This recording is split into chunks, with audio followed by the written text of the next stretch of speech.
Good morning বন্ধুরা। এখন আরিয়ানাকে ready করে দিচ্ছি স্কুলের জন্য।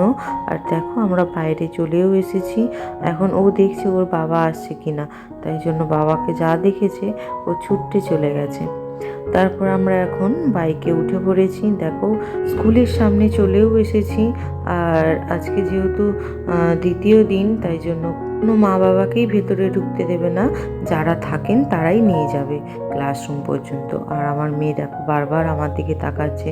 এই সময়টা যে কি কষ্টে এসে একমাত্র মায়েরাই জানে। আমি প্রথমবার আরিয়ানাকে ছেড়ে এতক্ষণ আছি, খুব কষ্ট হচ্ছিল ওই দিন। আর দেখো ওর এখন স্কুল ছুটি হয়ে গেছে। আজকে যেহেতু সেকেন্ড দিন, তাই জন্য রুম থেকেই বাচ্চাদের নিয়ে যেতে বলেছে।